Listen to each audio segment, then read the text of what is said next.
Waf, waf, waf. Aujourd'hui, je suis un chien. C'est bon, Daizen le clown vous a fait rire? Bah, mets un pouce bleu. Ouais, aujourd'hui, j'ai la flemme. Yo la famille, c'est Daizen, alias l'escroc du... Bon, je déconne. Yo la famille, c'est Daizen, alias l'escroc du game. Oui, aujourd'hui, je suis Daizen, et non un animal. Ça vous pose un problème? J'accepte les plaintes en commentaire. On se retrouve aujourd'hui pour une nouvelle vidéo. Une nouvelle escroquerie. Où je vous présenterai dans cette vidéo des animés isekai, avec non seulement de la fantasy, mais de la castagne, et bien évidemment du flow et de la badassitude. Devant toi, t'as une image tirée d'un animé qui s'affiche. Si tu l'as reconnu, mets le nom de l'animé en commentaire. Pour commencer, parlons de Copcraft, animé du style un peu gate, qui nous amènera dans une histoire où une porte dimensionnelle s'est ouverte sur le Pacifique. Et derrière cette porte, il se trouve un endroit de fantasy. Donc t'as des fées, démons, tout ça, tout ça. Tu connais les bails maintenant. Et pour notre histoire, elle se déroulera sur une île où on aura deux personnages très spéciaux.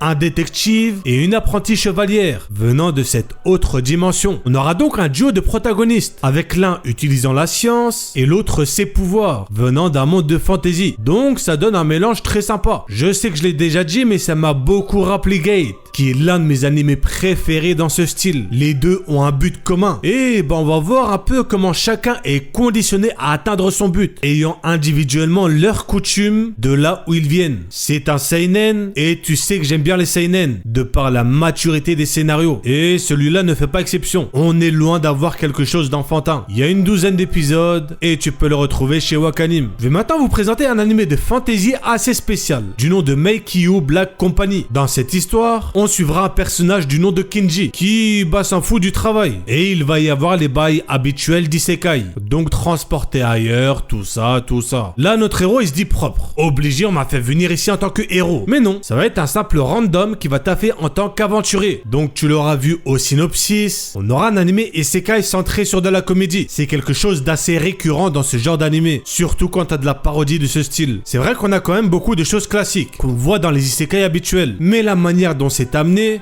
le rend au final plutôt original. Et bien qu'humoristique, l'animé nous partage même un vrai message. Bon, le message, j'avoue, est quand même bien caché par l'humour. Et sans parler du héros qui, malgré un aspect, disons, un peu guignol, arrive à avoir une vraie personnalité et à dégager un vrai flow. Comme quand tu enchaînes 10 sushis d'affilée. 10 sushis. Donc si t'aimes bien te taper des barres devant un animé, et je parle bien entendu pas de vraies barres, tu peux retrouver cet animé de 12 épisodes sur Wakanim, Demon Spirit Seed Manual, qui sera un animé adapté d'un manhwa, donc d'origine chinoise, où l'on aura ici un personnage banal du nom de Yeon Jing qui pensait aller au Japon histoire d'acheter plein de trucs. Inutile de préciser des sushis. Mais... j'ai bien dit mais... qui va se retrouver transporté dans un...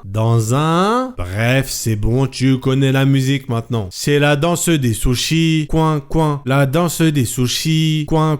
Ouais, c'est ça la musique. Mets un pouce bleu si tu trouves que c'était gênant. Et donc après ça, il va penser devenir un héros légendaire, avec des capacités surpuissantes. Mais il va se rendre compte qu'il va en fait devenir un jardinier. Bon, un jardinier dans une école très spéciale. Et dans cette œuvre, c'est vrai que tu sens quand même bien le cliché, car tu te doutes bien que le héros ne va pas faire que jardiner pendant tout l'animé. Bien évidemment que cela ne va pas s'arrêter à là. Côté cliché, on aura bien évidemment du ecchi. Oh non, encore du fanservice. Je suis dégoûté. Bon, et pour l'animé, il est pas d'une très grande qualité, mais il passe bien pour un isekai. Surtout qu'on a de la fantasy. Bon argument. Et du harem. Encore un meilleur argument. Donc si t'aimes bien les animés où le héros est sous-estimé alors qu'il est surpuissant, oui, je me casse pas la tête, tu peux y aller mon gars. Pour le isekai suivant, du nom de Gin no Guardian, il reposera dans un jeu virtuel. On suivra plus précisément un personnage du nom de Riku Suigin, qui est un ado lambda, étant classé parmi les meilleurs, les best du best, dans un jeu en ligne. Mais un jour, notre œuvre va recevoir un truc, disons, assez chelou, d'un de ses amis, qui va juste après se faire kidnapper. Oui, ça se passe vraiment comme ça. Et comme si ça suffisait pas, il va activer sans faire exprès ce fameux dispositif, et se retrouver transporté dans un monde virtuel. Bon, tout ça c'est du classique. Le schéma narratif est prévisible, c'est-à-dire que le héros va utiliser ses connaissances de jeu dans ce monde virtuel. L'animé est adapté d'un manhwa, mais il a été doublé en japonais. Donc Gucci, vous inquiétez pas. Malgré une narration très classique, j'ai trouvé l'anime super intéressant et même limite surprenant, sushi prenant. Et ce, surtout si vous aimez bien les isekai d'aventure et de fantasy. L'anime est quand même assez court, car il n'y a que 12 épisodes de 13 minutes. Mais c'est pas un point négatif, ça peut être intéressant pour ceux qui veulent un truc à regarder rapidement. Et tu peux le retrouver sur Crunchyroll. Bref, on arrive donc à la fin de la vidéo. Si t'as kiffé, pouce bleu, c'est un ordre. Si c'est pas le cas, pouce bleu quand même, c'est un ordre aussi. Comme d'habitude, n'hésite pas à me dire quels animaux tu voudrais que j'imite pour les prochaines vidéos. Et n'oublie surtout pas, Dazen est un escroc.